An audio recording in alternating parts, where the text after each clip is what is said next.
నమస్కారం, నా పేరు బాల. బీసీఎన్ న్యూస్ కి స్వాగతం. ముందుగా ముఖ్యాంశాలు. కూటమి ప్రభుత్వం చేసే పనులకు వైసీపీ క్రెడిట్ కొట్టేస్తుందన్న హోంమంత్రి అనిత.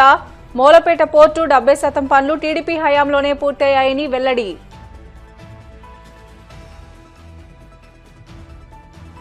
పార్టీ కార్యకర్తలకు జనసేన అండగా ఉంటుందన్న ప్రభుత్వ విప్ హరిప్రసాద్. ఇటీవలే వేర్వేరు ప్రమాదాల్లో మృతి చెందిన పలువురు కార్యకర్తల కుటుంబాలకు 70 లక్షల చెక్కులు అందజేత. ప్రజా రాజధాని అమరావతిపై జగన్ సైకో ముఠా పగబట్టింది. తీవ్ర స్థాయిలో విమర్శలు గుప్పించిన టీడీపీ మాజీ ఎమ్మెల్సీ పార్చూరి అశోక్ బాబు. క్రెడిట్ చోరీకి పాల్పడ్డంలో నారా లోకేష్ తండ్రిని మించిపోయారు. వైసీపీ అధికార ప్రతినిధి కార్మూరి వెంకటరెడ్డి ఫైర్. రాష్ట్రంలో కూటమి ప్రభుత్వం చేస్తున్న ఏ మంచి పనికైనా వైసీపీ క్రెడిట్ను దొంగిలించేందుకు ప్రయత్నిస్తుందని హోంమంత్రి వంగల్పూడి అనిత తీవ్ర ఆరోపణలు చేశారు. విజయనగరంలో పర్యటించిన ఆమె మీడియా సమావేశంలో మాట్లాడారు.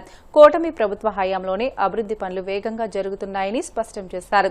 శ్రీకాకుళం జిల్లా మూలపేట పోర్టు నిర్మాణం కూటమి ప్రభుత్వం హయాంలో 70% పూర్తయిందని తెలియజేశారు. గత వైసీపీ ప్రభుత్వంలో ఏ ప్రాజెక్టు వచ్చినా పాలకులకు వాటాలు, కమిషన్లపైనే దృష్టి ఉండేదని, భోగాపురం ఎయిర్పోర్ట్ ఇందుకు నిదర్శనమని ఆమె విమర్శించారు. ఇప్పుడు అలాంటి అవినీతికి తావు లేకపోవడంతోనే ప్రాజెక్టులు సకాలంలో పూర్తవుతున్నాయని వివరించారు. అందరికీ తెలుసు, ఈరోజు గౌరవ ముఖ్యమంత్రి గారు హౌసింగ్ ని కూడా ఈరోజు స్టార్ట్ చేయడం జరిగింది. దానిలో భాగంగానే ఈరోజు మేమందరం కూడా చెక్ చేసుకుంటే ఇళ్ల స్థలాలు లేవు అని చెప్పి దగ్గర 4600 మంది అప్లై కూడా చేసుకోవడం జరిగింది. వాటన్నిటికీ కూడా యాజ్ ఆఫ్ నౌ మా దగ్గర 40 ఎకరాలు ప్లేస్ ఉన్న గవర్నమెంట్ ప్లేస్ ఉన్న ఇంకా ఎక్కువ కావాల్సి వస్తుంది కాబట్టి దాన్ని ఎక్వైర్ చేయడానికి దగ్గర 118 కోట్ల వరకు ఇప్పుడు గవర్నమెంట్కి మేము రాస్తున్నాం. ఆ గవర్నమెంట్ వచ్చిన తర్వాత ఎక్వైర్ చేసిన తర్వాత వాటిని ప్లాట్ల కింద విభజించి ఎవరైతే భూమి అదే ఇళ్ల స్థలం లేని వాళ్ళు ఉన్నారో వాళ్ళకి ఇళ్ల స్థలం కేటాయించేదానికి ప్రపోజల్స్ పెట్టుకున్నాం. ఆల్రెడీ ఇళ్ల స్థలం కేటాయించి ఇల్లులు కట్టుకోలేని లాస్ట్ టైం జగనన్న కాలనీలోని ఈ డ్రౌన్ పొజిషన్లో అంటే మునిగిపోయే ప్రాంతాల్లోని శ్మశానాల్లోని ఇచ్చారు.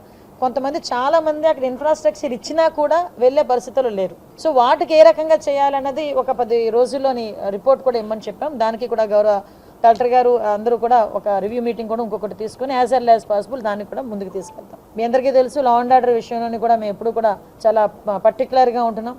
ఆ గంజా ట్రాన్స్పోర్ట్ చేసే కొన్ని పాయింట్స్ కూడా మన విజయనగరం జిల్లాలో ఉన్నాయి. వాటి మీద కూడా పక్కాగా గౌరవ ఎస్పీ గారి ఆధ్వర్యంలో చెక్ పోస్టులు నిరంతర పర్యవేక్షణ కూడా చేస్తున్నాం. ప్లేస్ చూస్తూ నక్కపల్లి దగ్గర ప్లేస్ చూసి వాళ్ళకి ఫీజిబిలిటీ ఉందని చెప్పి అది ఫస్ట్ టైం అక్కడికి వచ్చి మాట్లాడడం జరిగింది. తర్వాత దాన్ని కొంచెం సీరియస్గా తీసుకొని ఇంతమంది ఎంప్లాయ్మెంట్, ఇంత పెద్ద ఇన్వెస్ట్మెంట్ కంపల్సరీగా మన దగ్గర రావాలి అని చెప్పి గౌరవ లోకేష్ గారు ఒక జూమ్ కాల్లో ఆదిత్య మిట్టల్ గారితో మాట్లాడి క్లియర్ చేసి నెక్స్ట్ డే మాకు ఇన్ఫర్మేషన్ ఇచ్చారు. ఇన్ఫర్మేషన్ ఇస్తే దాని మీద మేము ఎంత మేము వర్కౌట్ చేసామంటే ఒక 2700 ఎకరాలు వాళ్ళకి ఇవ్వాలి, ప్లస్ క్లియరెన్సెస్ రావాలి, R&R పూర్తి చేయాలి. ఈ ప్రొసీజర్ అంతా కూడా అక్కడ ఉన్న అడ్మినిస్ట్రేషన్, ప్రజాప్రతినిధులు అందరూ మేమందరం కలిపి ఎక్కడ కూడా ఏ రైతు ఇబ్బంది పడకూడదు, ఏ రైతు కంటే కూడా నీరు రాకూడదని ప్యాకేజెస్ అన్ని ఇప్పించి R&R కాలనీ కూడా ఏర్పాటు చేసి వాళ్ళని అక్కడికి షిఫ్ట్ చేసి మేము శంకుస్థాపన చేస్తే అది నేను తీసుకొచ్చాను. అంతకు ముందే మాట్లాడాడు, ఏమైనా వచ్చిద్దా, ఆర్సిలర్ మెటల్ వచ్చిద్దా, స్టీల్ ఫ్యాక్టరీ వచ్చిద్దా, ఎవడిస్తాడని అడిగాడు. ఇదే పెద్ద మనిషి. నాకు తెలిసి ఏదో మొన్న ఎవరో అన్నారు స్వతంత్రం కూడా మేమే తీసుకొచ్చామంటాడు. కొన్ని రోజులు పోతే మా తాత తీసుకొచ్చాడు, లేదంటే మా తాత ఆత్మని చెప్పాడు అని అంటాడు. అంటే ఇట్స్ టూ మచ్ ఇది.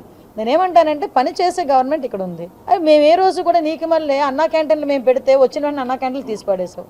అప్పుడు ప్రజావేదిక పెడితే ప్రజలందరికీ ఉపయోగపడే ఒక ప్రజావేదికని కడితే నువ్వు వచ్చిన తర్వాత కూల్ చేసావు. అంటే లాస్ట్ టైం మేము గవర్నమెంట్లో మేము చేసే ఇంప్లిమెంటేషన్ చాలా ఇప్పటికీ కూడా మేము ఉదయం మాట్లాడుకున్నాం. కొన్ని ప్రాజెక్ట్స్కి డబ్బులు ఇచ్చిన తర్వాత కూడా 2019 ఎలక్షన్ వచ్చిన తర్వాత వాటన్నిటిని క్యాన్సిల్ చేసుకుని వెళ్ళిపోయాం. మేము ఇప్పుడు అలా చేయలేదే. ఈ రోజు ఒక ప్రజలకు ఉపయోగపడే ఒక మంచి ప్రాజెక్ట్ వచ్చింది అంటే దాన్ని ఎలా బయటకు తీసుకురావాలి, దాన్ని ఎలా చక్కగా ప్రజలకు ఉపయోగపడేట్టు చెయ్యాలనే కాన్సెప్ట్తోని డబ్బులు వృధా కాకుండా, ఇది ప్రజల సొమ్ము అండి. నేను జగన్మోహన్ రెడ్డి ఎవరో జేబుల నుంచి తీసిన పెట్టింది కాదు కదా, మీ అందరి సొమ్ము. అతను కూడా వచ్చి ఇంత వర్క్ అయిన తర్వాత క్యాన్సిల్ చేసేయడానికి. కానీ మేము ఎప్పుడు అలా చేయలేదు. ఈరోజు మూలపేట పోర్టు విషయంలో కూడా గౌరవ ముఖ్యమంత్రి గారు ఎలాగా పనిచేశారు మీకు తెలుసు. రేపు పొద్దున భోగాపురం ఓపెన్ చేసిన తర్వాత కూడా అతను ఇలాగే మాట్లాడతాడు. భోగాపురం మేము ఎయిర్పోర్ట్ ఓపెన్ చేసి మాట్లాడుతున్నారు. అంటే విషయం ఏంటంటే ఏది పూర్తి చేయడం చేత కాదు. ఏదైనా పూర్తి చేయాలంటే వాళ్ళకి వాటాలు ఇవ్వాలబ్బా. ఈరోజు వాటాలు అడగని గవర్నమెంట్ మాది కాబట్టి మా టైంలో ఇమీడియట్గా ప్రాజెక్టులన్నీ కూడా ముందుకెళ్తున్నాయి. వాళ్ళు వాటాలు అడుగుతారు, పార్ట్నర్షిప్లు అడుగుతారు కాబట్టి వాళ్ళకి చూసి భయపడి మధ్యలో ఉన్న ప్రాజెక్టులు కూడా వెనక్కి వెళ్ళిపోయిన సందర్భాలు ఉన్నాయి. ఈరోజు వాళ్ళు వెళ్ళిపోయిన సంగతి తెలిసి మళ్ళీ మా మీద నమ్మకంతో, గౌరవ ముఖ్యమంత్రి గారి మీద నమ్మకంతో తిరిగి మా దగ్గరికి వచ్చి ఈరోజు ప్రాజెక్టులు పూర్తి చేసుకొని ప్రజలకు ఉపయోగపడేటట్టుగా ముందుకు తీసుకెళ్తున్నాం. అది మా చిత్తశుద్ధి. ఈరోజు వాళ్ళు ఎన్ని మాటలు మాట్లాడుకున్నా ప్రజలకు తెలుసు ఏం జరుగుతుందన్నది. బట్ మేము కూడా చెప్పాల్సిన అవసరం ఉంది. కార్యకర్తల కుటుంబాలకు జనసేన పార్టీ అండగా ఉంటుందని ప్రభుత్వ విప్ హరిప్రసాద్ స్పష్టం చేశారు. పార్టీ కార్యకర్తల కుటుంబాలకు భరోసా ఇవ్వాలనేది జనసేన అధ్యక్షుడు డిప్యూటీ సీఎం పవన్ కళ్యాణ్ ఉద్దేశమని ఆయన తెలియజేశారు. రాజధాని అమరావతిలోని పార్టీ కేంద్ర కార్యాలయంలో జనసేన పార్టీకి చెందిన పలువురు కార్యకర్తల కుటుంబాలకు 70 లక్షల చెక్కులు అందజేశారు. తూర్పుగోదావరి జిల్లా పరిధిలో ఇటీవలే వేర్వేరు ప్రమాదాల్లో 14 మంది మృతి చెందారు. వారి కుటుంబాలకు 5 లక్షల చొప్పున చెక్కులను ఆయన పంపిణీ చేశారు. రాజధాని అమరావతి విషయంలో వైసీపీ సీనియర్ నేతలు బొత్స సత్యనారాయణ, ధర్మాన ప్రసాద్ రావుల తీరును టీడీపీ మాజీ ఎమ్మెల్సీ పర్చూరి అశోక్ బాబు తీవ్రంగా తప్పుపట్టారు. గతంలో పెద్దలు చెప్పినట్లు దొంగలు పడ్డ 6 నెలలకు కుక్కలు మురిగినట్లు ఉంది వీరి ప్రెస్ మీట్ వ్యవహారమని ఆయన ఎద్దేవా చేశారు. రాజధాని అమరావతికి చట్టబద్దత కల్పించే తీర్మానం రోజున అసెంబ్లీకి రమ్మంటే రాని వీరు ఇప్పుడు బయట కూర్చుని మాట్లాడడం హాస్యాస్పదమని అన్నారు. అందరికీ నమస్కారం. ఈరోజు బొత్స సత్యనారాయణ గారు, ధర్మాన ప్రసాదరావు గారు పెట్టిన ప్రెస్ మీట్ రాజధాని మీద చూస్తుంటే గతంలో మన పెద్దలు చెప్పేవాళ్ళు దొంగలు పడ్డ 6 నెలలు కుక్కలు మురిగినాయని. అంటే ఆ సామెత ఎందుకు చెప్పామంటే 28వ తారీఖు ఒక ప్రత్యేక తీర్మానం ఉంది, అసెంబ్లీకి రండి అని చెప్పి అందరికీ చెప్తే మీరు అసెంబ్లీకి రాలా. మేము అడిగాం స్పష్టంగా అసలు మీ వైఖరి ఏంటని. మీరు కూడా ఏం చెప్తున్నారు? రాజధాని విషయంలో ప్రస్తుతం ప్రభుత్వం తీసుకున్న నిర్ణయంపై పార్టీలో చర్చించి తదుపరి కార్యాచరణ చేస్తాము. ఇది మీ నిర్ణయం. అంటే మీ నిర్ణయాన్ని మేము తప్పట్టం, కానీ మీరు అన్నారు కదా ప్రజలకి అవసరాలకి అనుగుణంగా రాజధాని మార్చే హక్కు ఉండాలని. మరి మీరు ప్రజలకు అనుగుణంగా ఏ నిర్ణయం తీసుకున్నారు? ప్రజలు కావాలంటున్నారు, వద్దంటున్నారా? అసలు మీ స్టేట్మెంట్ అయ్యా బొత్స గారు, ధర్మాన్ గారు, ఎవరో కొత్త ఎమ్మెల్యేలు కాదు మేము చెప్పొచ్చు, కానీ మీలాంటి సీనియర్స్ మీరు ఇలా మాట్లాడతాం మట్టుకి ఇది రాజకీయ పరిణితి ఉన్నట్లుగా మాకు అనిపించట్లా. ఏం చెప్పారు మీరు? రాజధాని మార్చే హక్కు ప్రజలకు ఉండాలి, తప్పులేదు. ప్రజల అవసరాలు కాలానుగుణంగా రాజధాని మార్చే హక్కు ప్రభుత్వాలకు ఉండాలి, తప్పులేదు. ప్రజా నిర్ణయం మేరకు గతంలో మద్రాసు నుంచి కర్నూలుకి, ఆపై హైదరాబాద్కి, ఇప్పుడు అమరావతికి రాజధాని మారలేదని క్వశ్చన్ మార్క్ వేశారు. అసలు మీ స్టేట్మెంట్లో మీ ప్రశ్నలో సమాధానం ఉంది. ప్రజల్లో 4 కోట్ల మంది 6 కోట్ల మంది ప్రజలుంటే వాళ్ళ అభిప్రాయం ఎలా చెప్తారు? ఒక తీర్మానం. మీరు కౌన్సిల్ని రద్దు చేయమని చెప్పి తీర్మానం చేశారు. ఏ ప్రజలు కోరుకున్నారో ఆ రోజున? అప్పుడు మీకు ఇది గుర్తురాలేదా? ప్రజల కోరిక అనుగుణంగా ఉండాలని ఎలా తీర్మానం చేశారు మీరు? కౌన్సిల్ రద్దు చేయాలని చెప్పి. అంటే చట్టసభలు అనేవి ప్రజల భావాలకు అనుగుణంగా ఉండాలనేది మన రాజ్యాంగం చెప్తుంది. 4 కోట్ల మంది వాళ్ళు చెప్పలేరు కాబట్టి 4 కోట్ల మంది ఎన్నుకున్న ప్రజాప్రతినిధుల ద్వారా చట్టసభల్లో మెజారిటీ అభిప్రాయాన్ని అందరూ గౌరవించాలి. ఇది నేను చెప్పింది కదా, రాజ్యాంగం చెప్పింది. ఈ చిన్న ఫండమెంటల్ విషయం మీరు ఎట్లా మర్చిపోయారు నాకు అర్థం కావట్లా. ప్రజలకు హక్కులు ఉన్నాయి. ఆ రోజున శివరామకృష్ణ కమిటీ అని, ఇంకో కమిటీ అని, ఆ కమిటీ వేసి రాజధాని నిర్ణయించారు. మీరు కూడా ఉండాలన్నారు, 30,000 ఎకరాలు కావాలన్నారు. తర్వాత మీరు వచ్చిన తర్వాత 3 ముక్కల రాజధాని అన్నారు. ఇవాళ ఈ ప్రభుత్వం రాజధానికి చట్టబద్ధత కల్పిస్తున్నాం. అంతేగాని మీరు అర్థం చేసుకోవాల్సింది ఏంటంటే ఇవాళ రాజధాని మేము నిర్ణయించట్లా. మీరు తీర్మానం చూడండి, రీఆర్డినేషన్ యాక్ట్లో సెక్షన్ 5లో కానీ లేకపోతే 2లో కానీ రాజధాని అనే చోట అమరావతిని చేర్చమంటున్నాం. అంటే అమరావతి అనే రాజధానిని నిర్ణయించి ఆ నిర్ణయానికి చట్టబద్ధత కల్పిస్తామని తప్ప వాళ్ళ కొత్తగా రాజధాని మేమేమి తయారు చేయలేదు బొత్స గారు. అంటే అసెంబ్లీలో 170 సీట్లు మెజారిటీ. ఇవాళ మాకు కూటమి తరఫున 124 ఉన్నాయి. మెజారిటీ మీకు లేదు, వాస్తవం. అయినా మీరు వచ్చి అభిప్రాయం చెప్పుంటే అసెంబ్లీలో రికార్డ్ అవుతుంది కదా. మీరు ఎక్కడో మీ సొంత మైకులో మాట్లాడుకుంటే ఎట్లా? అది రికార్డు కాదు కదా. It's not public voice. YCP హయాంలో జగన్ కృషితో రాష్ట్రంలో ఏర్పాటైన కంపెనీలను తమ ఘనతగా చెప్పుకుంటూ క్రెడిట్ చోరీకి పాల్పడడంలో నారా లోకేష్ తండ్రినే మించిపోయాడని వైసీపీ అధికార ప్రతినిధి కార్మూరి వెంకటరెడ్డి ధ్వజమెత్తారు. తాడేపల్లిలోని పార్టీ కేంద్ర కార్యాలయంలో ఆయన మీడియాతో మాట్లాడుతూ వైసీపీ హయాంలో గొప్పగా పేరు తెచ్చుకున్న పథకాలకు పేర్లు మార్చి పూర్తిగా నిర్వీర్యం చేశారని మండిపడ్డారు. దీంతో పాటు అధికారంలోకి వచ్చిన వెంటనే మెడికల్ కాలేజీలు, పోర్టుల నిర్మాణ పనులను పక్కన పెట్టేసి పీపీపీ మోడల్లో బినామీలకు దారాదత్తం చేసే కార్యక్రమం జరుగుతుందని విమర్శించారు. లాక్కొని ఆ వేదిక మీద కూర్చొని సిగ్గు లేకుండా మళ్ళీ మీరు మాట్లాడుతున్నటువంటి మాటలు ఎవరు క్రెడిట్ చోరీ చేశారు? అసలు మీరు రామారావు గారి గురించి మాట్లాడే హక్కు నీకు కానీ నీ బాబు చంద్రబాబుకి కానీ ఉందా? అసలు మీరు ఆ వేదిక అసలు ఆవిర్భావ దినోత్సవం చేసుకునే రైట్ అసలు మీకుందా?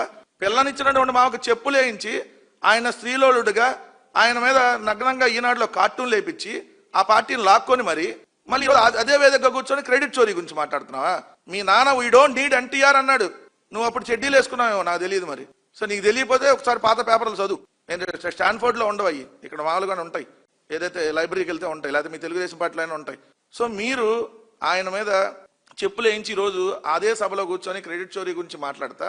ఇంకొక విషయం చూడాలి, మరి నిన్న ఎందుకు భారతరత్న ఇవ్వాలని చెప్పి ఎన్టీఆర్ గారికి డిమాండ్ చేయాలా? సహజంగా మీరు ఉత్తుత్తు డిమాండ్లు చేస్తారు కదా. ఉత్తుత్తు కామన్ అని ఉంటుంది సినిమాలో, భద్రా సినిమాలో. ఇది ఉత్తుత్త కామన చెప్పు అంటాడు సునీల్. ఇది ఉత్తుత్త కామన్ అన్నట్టు మీరు ఉత్తుత్తి భారతరత్న ఇవ్వాలని, కామన్ గా భారతరత్న ఇవ్వాలని అప్పుడప్పుడు స్టేట్మెంట్లు ఇస్తారు కదా. కనీసం నేను అది కూడా ఎందుకు ఆడవాలా? మళ్ళీ లేదంటే అసెంబ్లీలో తీర్మానం అన్న పెట్టాలి కదా. దీంతో పాటు ఉత్తుత్తి తీర్మానాలు. ఎన్టీఆర్ గారికి భారతరత్న అవార్డు ఇవ్వమని మాత్రం అడగరు, దాన్ని సాధించేదానికి మాత్రం తీసుకొని రారు. కానీ మీరు ఇక్కడ కూర్చొని ఎన్టీఆర్ గారిని యుగ పురుషుడు, ఓ పక్క చెప్పులే ఇచ్చి బూతులు తిట్టించి ఇంకో పక్క యుగ పురుషుడు. అలానే క్రెడిట్ చోరీ గురించి మాట్లాడుకుందాం. ఎవరు క్రెడిట్ చోరీకి పాల్పడుతుంది? మేమా మీరా? అదానీ డేటా సెంటర్ ఎప్పుడు వచ్చింది? జగన్మోహన్ రెడ్డి గారు ముఖ్యమంత్రిగా ఉన్నప్పుడు అదానీ డేటా సెంటర్కి శంకుస్థాపన చేసి దానికి సంబంధించి సింగపూర్ ప్రభుత్వంతో మాట్లాడి ఏదైతే కేబుల్స్ ఇవన్నీ కూడా జగన్మోహన్ రెడ్డి గారి హయాంలో దానికి సంబంధించినటువంటి జరిగితే దాన్ని దొంగలైన మీరు పేర్లు మార్చి అదానీ డేటా సెంటర్ పేరు గూగుల్ డేటా సెంటర్ అని మార్చి గూగుల్ వచ్చింది అని చెప్పి పెద్ద పెద్ద ప్రకటనలు ఇచ్చి క్రెడిట్ చోరీ చేసినటువంటి చోరీగాళ్ళు ఎవరు? మీరు కాదా? 2, భోగాపురం ఇంటర్నేషనల్ ఎయిర్పోర్ట్ అన్ని అనుమతులు తీసుకొని అక్కడ ఉన్నటువంటి రైతులకు సంబంధించి ఏదైతే భూమి కోల్పోయినటువంటి వాళ్ళకంతా పరిహారం చెల్లించి మరి అక్కడ నేషనల్ గ్రీన్ ట్రిబ్యునల్లో కేసులన్నీ ఛేదించి దానికి శంకుస్థాపన చేసి దాదాపుగా 80% నిర్మాణాన్ని జగన్మోహన్ రెడ్డి గారి హయాంలో పూర్తి చేస్తే నేను భోగాపురం తెచ్చా అంటావు. ఈ ప్రపంచంలో ఎవడెట్టినా మొత్తం ఆ క్రెడిట్ అంటే ఎవడేం సాధించినా ఆ క్రెడిట్ అంతా నీదే. భోగాపురం ఇంటర్నేషనల్ ఎయిర్పోర్ట్ క్రెడిట్ కొట్టేసే ప్రయత్నం. 3, రామాయపట్నం పోర్టుకు సంబంధించి నీ జీవితంలో నువ్వు ఒక పోర్టు కట్టిన పాపాన పోలా. ఏదో జగన్ గారు తీసుకుని వచ్చినటువంటి పోర్టుల్ని నీ ఖాతాలో వేసుకుంటావు, లేదంటే పీపీపీ పద్ధతిలో అమ్మేయాలని చూస్తావు. దాని తర్వాత చూస్తే గ్రీన్ ఎనర్జీ. జగన్ గారు గ్రీన్ ఎనర్జీ తీసుకొని వచ్చినప్పుడు, గ్రీన్ ఎనర్జీకి సంబంధించి గ్రీన్ కో ఇవన్నీ తీసుకొని వచ్చినప్పుడు అమ్మో అక్కడ కొండలో గుట్టలన్నీ ధ్వంసం అయిపోతున్నాయని, పర్యావరణం దెబ్బతింటుందని వార్తలు రాపించి ఇప్పుడు అదే గ్రీన్ కో నువ్వు తెచ్చావని చెప్పి నీ అకౌంట్లో వేసుకొని క్రెడిట్ చోరీకి పాల్పడినటువంటిది ఎవరు? నువ్వు, నీ బాబు చంద్రబాబు నాయుడు కాదా? ఎన్టీపీసీ, జగన్ గారి హయాంలో వచ్చినటువంటి ఎన్టీపీసీ. అదేవిధంగా చూస్తే రెన్యూ ఎనర్జీ, ఏటీసీ టైర్స్ 2022లో దాన్ని కూడా నీ ఖాతాలో వేసుకునేటటువంటి కార్యక్రమం చేసావు. కాకినాడ సెజ్ భూములు 2180 ఎకరాలు జగన్ గారు తిరిగి ఇచ్చేస్తే అక్కడైతే రైతులకి, దాన్ని కూడా నీ ఖాతాలో వేసుకునేటటువంటి కార్యక్రమం. డిఆర్డిఓతో కలిపి భారత్ ఎలక్ట్రానిక్స్ లిమిటెడ్ ఏదైతే బెల్ 2022లో జగన్ గారు దాన్ని ప్రతిపాదన చేస్తే అది ఇంకా రాలా. ప్రతిపాదన చేశారో అది వచ్చేటటువంటి కార్యక్రమం జరుగుతూ ఉంటే మేమే తీసుకురాబోతున్నామని ముందుగానే క్రెడిట్ చోరీ. అశోక లేలాండ్కి సంబంధించి ఏదైతే ఇక్కడ కృష్ణా జిల్లా మల్లవల్లిలో యూనిట్ 2021లోనే ఫిబ్రవరి 19న ఉత్పత్తి ప్రారంభించినట్టు స్టాక్ ఎక్స్చేంజ్లో వాళ్ళు ఇచ్చినటువంటిది కూడా ఉంది. కానీ అశోక లేలాండ్ మేమేదో పారబెట్టడం ఈయనేదో తీసుకొని వచ్చాడని మళ్ళీ క్రెడిట్ దాని మీద కొట్టేసేటటువంటి కార్యక్రమం. బల్క్ డ్రగ్ పార్కు 16 రాష్ట్రాలు ప్రయత్నిస్తే జగన్ గారు ఆంధ్రప్రదేశ్ రాష్ట్రానికి బల్క్ డ్రగ్ పార్క్ తీసుకొని వస్తే అది మేము తెచ్చామని చెప్పి క్రెడిట్ కొట్టేసేటటువంటి కార్యక్రమం. మూలాపేట పోర్టు ఆల్రెడీ ఈరోజు వైఎస్ఆర్ కాంగ్రెస్ పార్టీ అక్కడ జరుగుతా ఉంది, చూస్తూనే ఉన్నారు. మూలాపేట పోర్టును జగన్ గారు తీసుకొని వస్తే దశాబ్దాల కళ శ్రీకాకుళం జిల్లా, వెనకబడిన శ్రీకాకుళం జిల్లాని ముందుకు తీసుకెళ్లాలన్న ఆలోచనతో దాన్ని క్రెడిట్ కొట్టేసేటువంటి కార్యక్రమం. మొన్న అనంతపురంలో చూస్తే ఆర్డిటి అంటే రూరల్ డెవలప్మెంట్ ట్రస్ట్ కి సంబంధించినటువంటి FCRAకి సంబంధించినటువంటి అంటే ఏదైతే ఫారెన్ నుంచి వచ్చేటటువంటి నిధుల్ని ఆపేస్తే సంవత్సరం పాటు వైఎస్ఆర్ కాంగ్రెస్ పార్టీ దాని మీద పోరాడి ఆఖరికి పార్లమెంట్ సాక్షిగా ఏదైతే పార్లమెంట్లో నిరసన వ్యక్తం చేస్తూ మళ్ళీ అమిత్ షా గారిని కలిసి దాన్ని రెన్యువల్ అయ్యేటట్టుగా చేస్తే అది కూడా ఏదో లోకేష్ ఏదో దాన్ని తీసుకొని వచ్చాడని క్రెడిట్ కొట్టేసే కార్యక్రమం. బ్రిటన్లో షార్ట్ బ్రేక్ తీసుకుందాం. స్టీవితాజ్.